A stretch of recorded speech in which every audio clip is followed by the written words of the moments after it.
Hi guys, so first off, it is very windy outside right now. The winds rolled in last night and they have been howling all night and all day today. Wind gusts upwards of 30 to 40 miles an hour. Here comes one right now. So I hope that I sound okay. I've got my mic on and it's got the little fluffy thing on it, which is supposed to help with wind. So I guess we'll see. But I wanted to get out here and do a few little things. Nothing too crazy, nothing too labor intensive. And these are gonna all be low impact projects. And what I mean by that is the areas that we're gonna be working in today are not gonna look any different by the time we finish with them, because everything that we're doing today, we're gonna be doing it with seeds. So again, hence low impact, but it's the perfect day to get out here and get a few random little things done. So that is what we are focusing on today. The first thing we're gonna do is we're gonna plant some swamp milkweed. Then we're gonna move on to touching up some of the spots in the lawn. We need to reseed a few little pockets here and there. And then we're gonna finish off in the vegetable garden. I've got our radish seeds and sorry guys, my camera cut out suddenly. Anyways, as I was saying, we're gonna finish off in the vegetable garden. We're gonna be planting our radish seeds in a few of the beds. And the only reason that we're doing that is to deter pests and stuff from coming around. So the radish greens help mask the smell of all of our cabbage, kale, and broccoli, which is a good thing. But it actually can work kind of twofold too, because we can actually harvest some of the radishes too. So we're going to use them as a little bit of insect and pest repellent and as a little bit of food too. So anyways, before I get swept away in all of this wind, let's just jump right into this and get our day started. Now, I am going to walk around and show you guys what I'm going to do. We'll go project by project. I'll explain what I'm going to do, and then I'll just jump right into it, get it done, then come back around and show you how it looks. And again, it's not going to look that much different because pretty much everything we're doing today is planting seeds, just a bunch of different varieties of stuff. But again, it's the gardening things that they're not too exciting. They're not like the wow factor, but they are things that need to get done. And I wanted to bring you guys along so you can see that it's not all just pretty flowers and big, huge projects. There's a lot of little stuff that actually happens behind the scenes that we don't always capture all the time, because it almost kind of seems like these just little random projects here, there, and everywhere. They don't take too much time. So sometimes they don't even complete like a whole video. It would only be like a few minutes here and there. But I like to show everything, the good, the bad, the ugly, the pretty. So that is our day today. So let's head over to the front gate where the catch drain is, because that's where we're going to be planting our swamp milkweed. This is the area by our front gate. This is the area that Mo has been working on all of the drainage. This is the catch drain that we initially had installed a few years ago. And I came in here a few days ago and just kind of worked on this whole grading section right from the beginning of the gate to the drain over here, which is about 4 to 5 feet. And then I did the same thing on this side, and all I did was take my hand trowel and just basically kind of scrape the soil from the edge of the sidewalk towards the drain and kind of just slope the whole thing so that when water comes, it goes directly into the drain. It kind of flows in that direction. So now what I'm thinking is, because this area tends to get a lot of water flowing like a tiny little river, I don't want to cover this entire area up with mulch just yet. I want the soil to kind of get compacted and stay in place. So I decided I wanted to plant something here that looked pretty, but that also helped with soil erosion, that can also handle wet, boggy conditions. Enter swamp milkweed. And the name says it all, swamp milkweed. It likes swampy, wet conditions. It likes to grow in poor soil, along riverbanks, creek beds, anywhere where the soil stays consistently moist and boggy. It loves it because it tends to grow a fibrous, clumping root system, and that helps with soil erosion because it helps keep the soil intact and in place, but it also forms several tap roots. From the moment it starts to germinate, it starts to form a tap root. So the plant basically locks itself in place, which is great. That is exactly what I'm going for. And that's exactly what it needs to do, because if you think about it, if a plant is trying to root in and stay in place in swampy, wet, soggy soil, it needs to really get its root system anchoring into the soil from all different directions. So I thought, you know what, this is perfect. Two, swamp milkweed is beautiful. The variety that I have, it's just plain old swamp milkweed. It's got a beautiful like pinky, purpley mauve bloom. It blooms at the beginning of summer all the way through to frost. They get about anywhere from, I want to say, 3 to 5 feet tall, 2 to 3 feet wide. But again, that all depends on the amount of sun, the amount of moisture. So I'm hoping that we do get a little bit of impact right along the walkway here.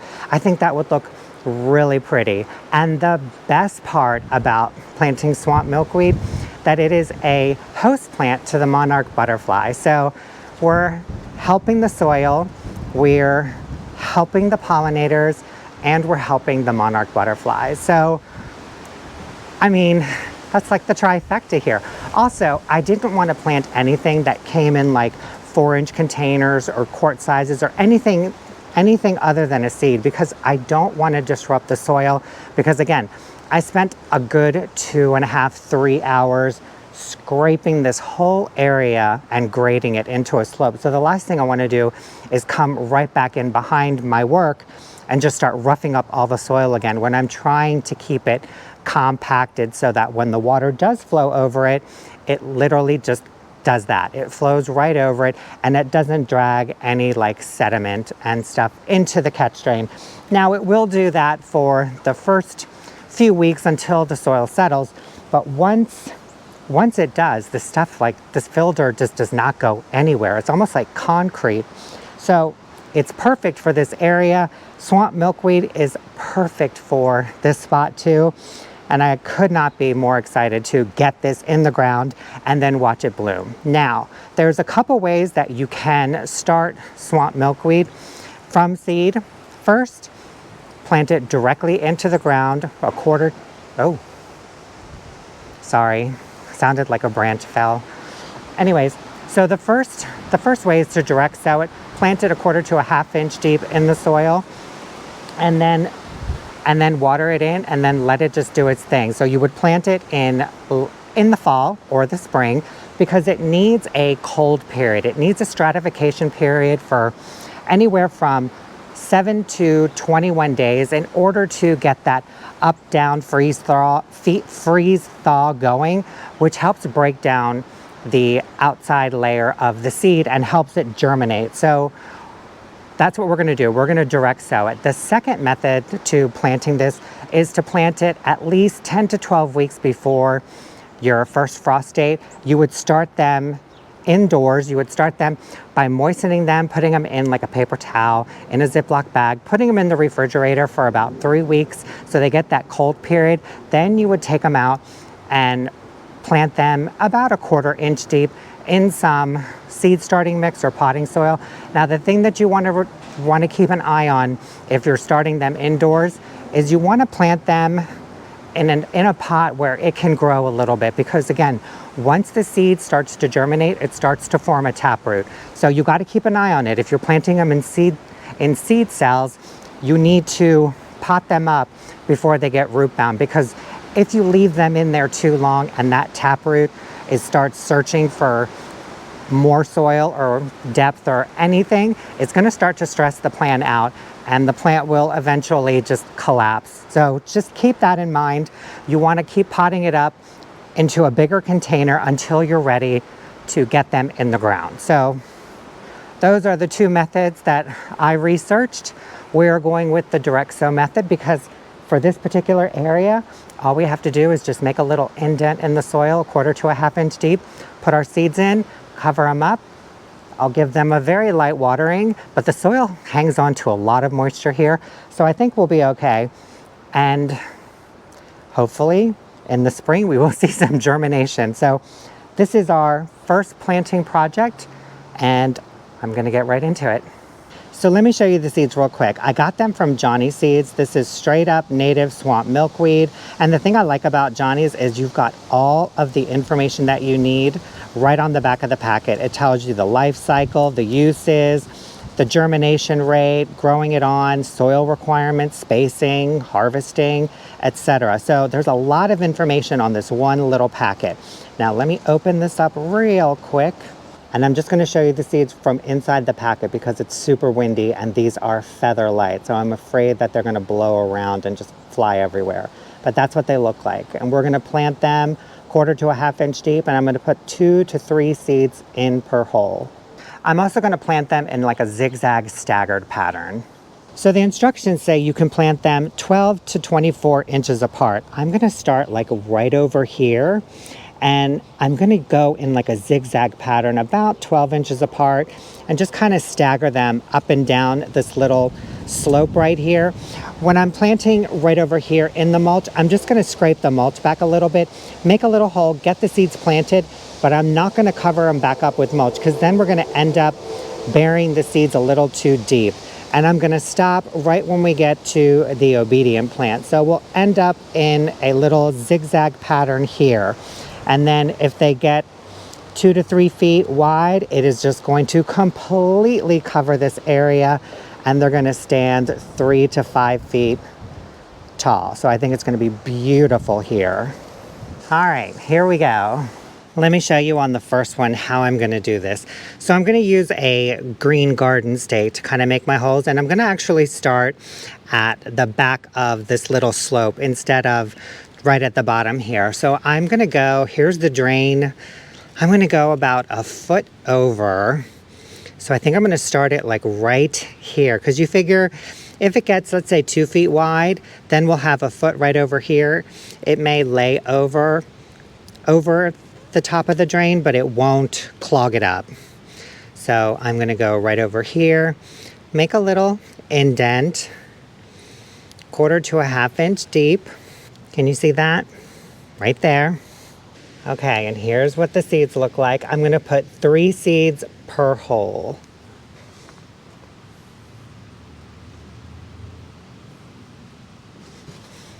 And then I'm just going to come in and cover it up. And that's it. Perfect, minimal intrusion on the slope area that I worked on. And that's where they'll sit.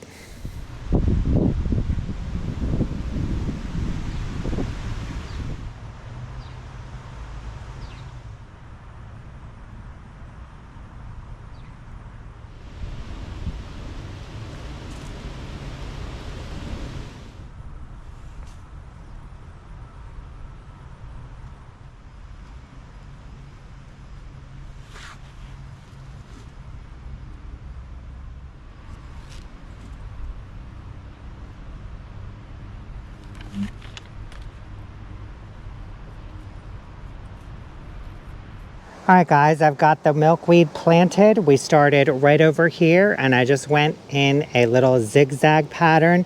And you can see right up here where the mulch is, I pulled it all back and just pressed the seeds in about 1/4 to 1/2 inch. And I'm not going to cover this area up right now. I'm just going to kind of leave it as is, let it do its thing. But we continue on all the way to right there. So I think this whole area, hopefully in the spring, we'll see it germinate, and by summer we should see some plants in here and just filling this whole section up. Okay, now we can move on to reseeding our grass. We're not going to be reseeding the entire lawn. We're just going to be working on a couple of patches by the berry bed, and then this patch right over here by the weeping blue spruce. So after Mo finished this whole drainage grading project, he came in with some of the extra fill dirt that we had and filled in a few low spots in the soil. This one being the most egregious one. I used to call this little section right here the ankle breaker because it dipped down about 4 inches. Not quite sure what was going on there, but it just kind of sank a little there.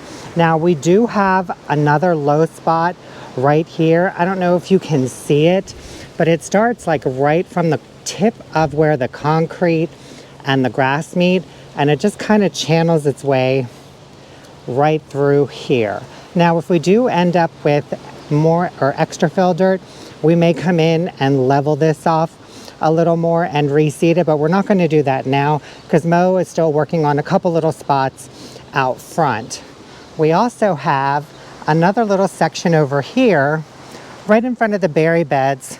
That's kind of like a little low spot, so we're gonna reseed this section too, but I do need to go out front and grab a little bit more fill dirt to kind of raise this up a little, because we did notice that when it rained, it was starting to pool up right around here. You can kind of see where the topsoil and the fill dirt kind of separated. So we're just going to put a couple scoops of fill dirt on here, and then we're going to get our grass seed spread and then cover it with some land and sea compost that I've got sitting right over here. So should be pretty straightforward and easy. Probably should have picked a less windy day to do these seed projects because I have to be really careful with the seeds so they don't go blowing everywhere.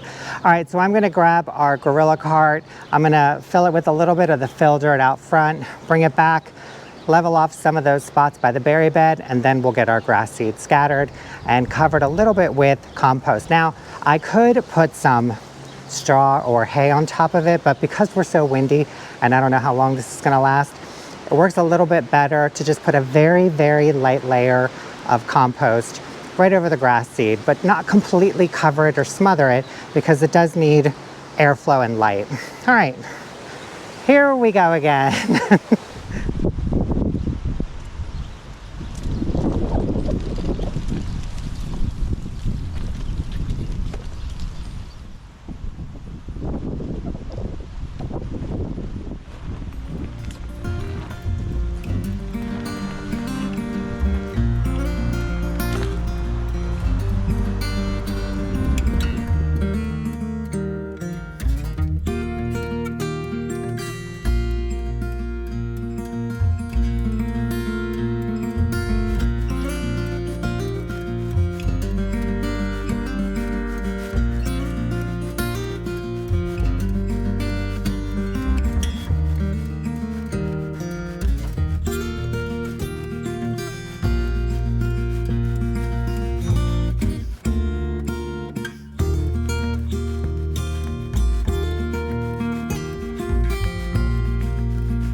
All right guys, our grass reseeding project is complete. We had 3 patches in the backyard. I added a little bit more topsoil to kind of level them all off a bit, tamped them in a little bit, watered the soil in so it would settle, and then I just sprinkled a whole bunch of grass seed with my hand, and I probably seeded it a little bit heavier than normal, but I've had the grass seed for a couple years now, so it's very possible that some of it won't come up, so I'll just kind of play it by ear. But we got that all spread out. And then I took the Land and Sea compost and just kind of sifted it between my hands, a very light dusting of compost over the top to kind of keep the seed in place a little bit. And then I lightly came in and watered it all in to get it settled. And again, we are super windy right now, so I'm not gonna lay any straw or anything down over it, but I do think I am gonna run to like one of the big box stores or hardware store and grab some straw to cover it, probably like tomorrow or something once the wind settles, and then get that watered in, because it is a lot easier to keep the moisture on the seed when you do have something covering it. And even though we do have a little bit of compost, when the sun hits it, it does tend to dry out a little bit. So you do have to baby it a little bit for the first week or so. Make sure you come out here a few times a day, water it just for like 10, 15 seconds. You just want to make sure that the soil, excuse me, you just want to make sure that the soil never dries out, especially during the germination process, because if the soil does dry out and the seed is germinating, it will stop, and then the seed will just deteriorate, and you know, nothing's going to happen. So again, I am going to pick up probably a little bit of hay or straw or whatever and just cover it up so it stays moist. But let me show you what it looks like real quick. Not too much different. You can see a little bit of the seeds poking through. So this is our first patch right in front of the weeping blue spruce. I came in and just added a little tiny layer of topsoil, tamped it in, watered it in, sprinkled some grass seed, and then a little bit of compost, watered it all in. And if I get in close, you can see the seed poking through. So I think this is going to be fine. But I do also think a layer of hay or straw will help with moisture retention. And I'm probably going to put a little barrier around here with some garden stakes and probably some insect netting or something to keep Shuey away from here for the next few weeks. And then we come down over here, right in front of our berry beds. We did the same exact thing, added a little bit more topsoil than the first patch, tamped it all in, watered it, spread the grass seed, a little bit of compost, watered that all in, and there it is. And you can see, once again, the seed is poking through.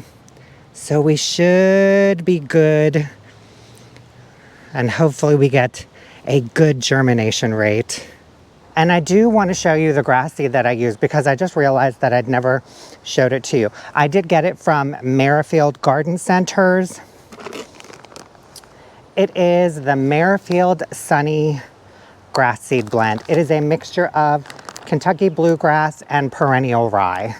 Now, this is what our contractors used when they did the retaining wall, when they had to reseed everything, and it came in really nicely. So that's why I went and picked up more, because I like the Kentucky Blue Perennial Rye mix, as opposed to up towards the top of the backyard where the slant is. I think we have a little bit of Georgia in there, and I cannot stand that stuff.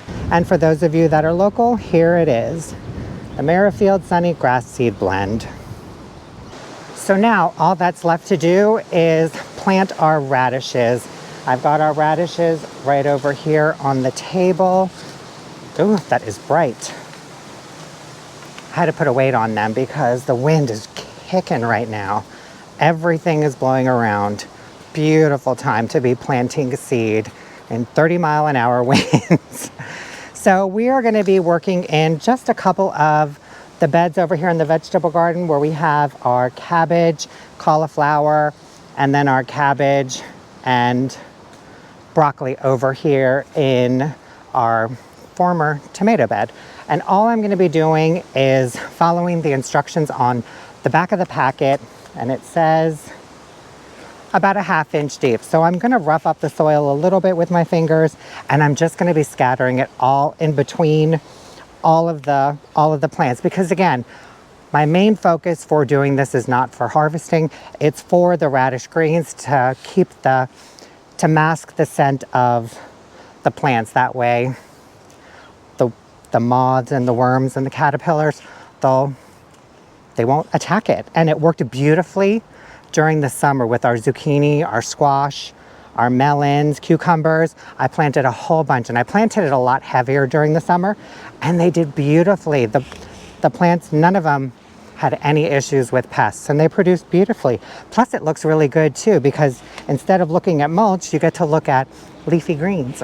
So, all right, I'm gonna show you real quick in one of the beds what I'm gonna do in a little section, and then once again, I'm gonna jump right in, finish them all off. I think we only have probably like two or three.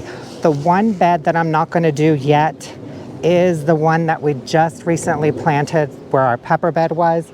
The carrots and the celery have not germinated yet. So again, I don't want to mess with the soil until we see germination. Here's the radishes we're planting today. These are Crunchy Kings.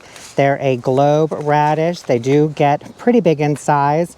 I've never planted these before. I usually go with like the breakfast radishes, and it says plant them a 1/2 inch deep. So let me just show you what I'm gonna do in this little section right here. I'm just gonna rough up the soil, and I'm probably just gonna do a strip down here. And then you know what? That's probably it, because these do tend to get pretty big. So this actually should go even faster than I thought, because we're just gonna make a little trench right in here, rough up the soil from one end to the other. Let me get that real quick. I love when projects are faster than I expected. Okay, and that's about a 1/2 inch deep. This is what the radish seeds look like, and I've just got a handful here, and all I'm gonna do is just lightly scatter them right down the center. Not too worried about spacing or anything. They're all in there, and then we'll just cover it all up. Pat it down nice and firm. And then once we're done, I'll come in and water them in. So really, all we have to do actually is this bed, because this is our garlic bed and nothing really bothers garlic. Our lettuce bed is completely packed. You can't even see the soil, so this is perfect. And our spinach bed is doing fine, so I'm just gonna leave that be. So all we have left is this one bed with our cauliflower and our cabbage. So we'll just come in, rough up the soil a little bit, right down the center.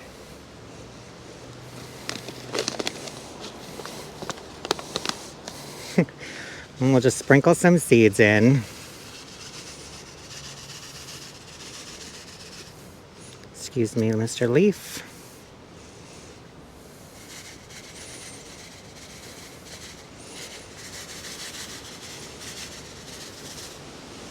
Cover it up.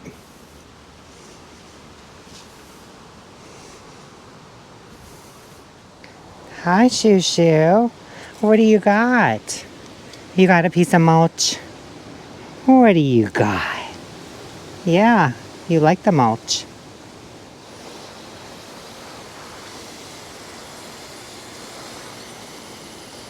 All right, guys, our last seeding project is done. We got the radishes planted in the one 3x6 bed and the one 3x4 bed. The rest of them really didn't need it. That lettuce bed is looking spectacular. You cannot see an ounce of soil. The lettuce is just exploded in there, and it looks so good. But again, let me show you real quick what the beds look like, just like the swamp milkweed and the grass seed. It doesn't really look much different than from what we started with. So let's just take a quick spin real quick. So here we are, cabbage, broccoli, and we planted our radishes right down the center, probably about an inch or 2 inch strip, and I seeded it pretty heavy. Again, we're just going for the greens. So that's it, watered it all in and did the same exact thing for our 3x4 bed over here that has our cauliflower and cabbage. Just planted them right down the center here, watered them all in, and all of these beds have been amended with compost and fertilizer, so there's more than enough nutrition for everything to be happy. And again, everything is doing really well. We just filmed a quick November garden tour. The garlic had just started to sprout, and now look at it. It's getting bigger and we have a lot more coming through. So that is really exciting. There's more popping up right there. And again, the lettuce is just beautiful. Look at these heads. This is the romaine lettuce. This is the bib lettuce. This is all the leaves that are blowing in. Fabulous. We're gonna have to work on some type of kind of like a little hoop house that we can build and attach to the beds, because I think that would be so great for our spring and fall crops. And then our spinach bed. Looking really good.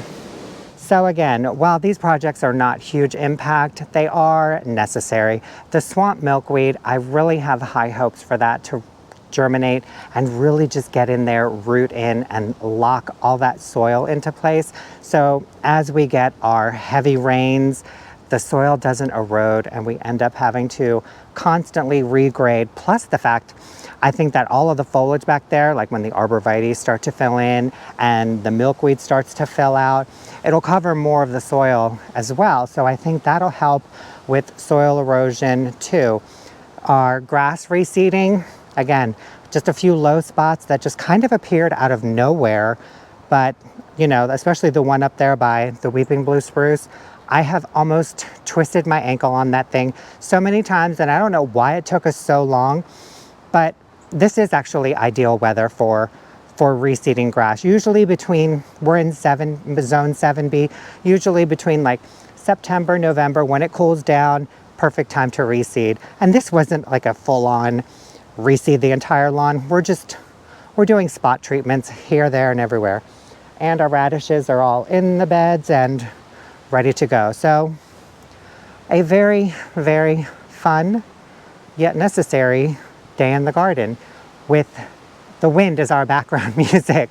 And it does feel really good. I will say I do like that breeze coming through, but it does tend to pick up quite a bit here and there. Have seen a few containers knocked over, but I think it's supposed to fade out by the evening time. So I think tomorrow, yeah, I will definitely go and get some straw or something to cover the patches of grass that we reseeded so they don't dry out too much. And you guys, that is it for all of our seeding projects today and our video. Thank you so much for watching. I hope you enjoyed it. We'll see you in the next one. Bye.